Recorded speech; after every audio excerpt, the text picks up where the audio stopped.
In this video, we're going to introduce the concept of mechanical energy and mechanical energy devices in general. And this concept will come in handy as we analyze fluid dynamic problems, which is sort of the next topic that we will introduce. So imagine we have a system. The system can be a closed system, in which case we may call this a control mass. And by definition, a control mass is something where it's a fixed identifiable piece of mass, right? So it's a closed system, no mass can go in or out.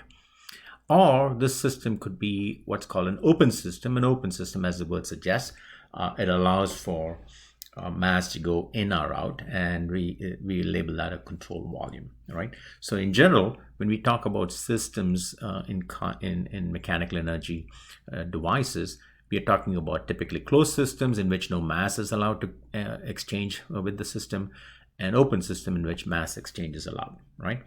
So in other words, whether it's a closed system or an open system, you could have external work that's being done on the system. So which I will label that with W1N. You can have multiple locations in which external energy in the form of work or work transfer is fed into our system. And this could happen at multiple locations, right? And likewise, you could also have the system doing work on the surroundings. The system, again, could either be a control mass or a control volume. It could do work on the surroundings. An example might be a turbine which puts out useful energy, right? And likewise, this can happen at multiple locations, which is shown with W2 out and W1 out, etc., right? So these are work transfers, and work is again a form of energy, and you can have work transfer going in or work transfer leaving our system, right? Likewise, another form of energy transfer that a mechanical energy device could undergo is energy transfer in the form of heat transfer. So I call that Q1 in, and this could occur at multiple locations. So I have a Q1 in, Q2 in, etc.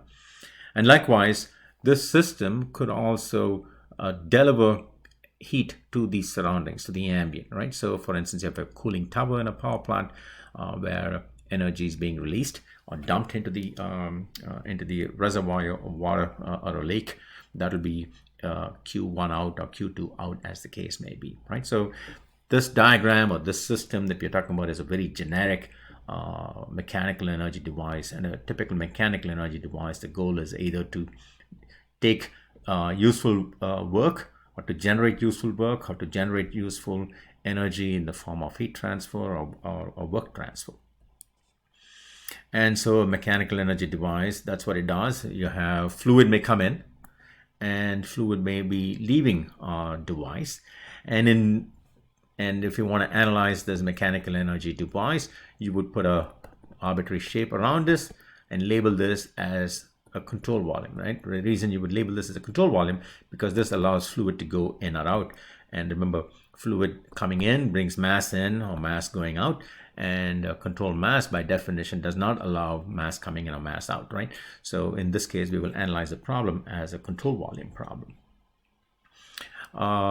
You can have situations where there's no work energy in the form of work transfer coming in, and there could only be work going out.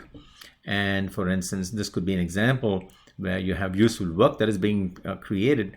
Might be a turbine in which mechanical energy is actually extracted from the fluid and delivered to the surrounding or the ambient. Okay. A counterexample could be a pump. It's a mechanical energy supplied to the fluid. So you may have work that is being put in, and the goal of the pump might be to raise the pressure of the fluid from some low pressure to some high pressure. And so mechanical energy is actually supplied using the fluid as the medium. And this concept, the two concepts that we have introduced here, control mass, remember, doesn't exchange any mass with the surroundings, or a control volume, which exchanges mass with the surroundings.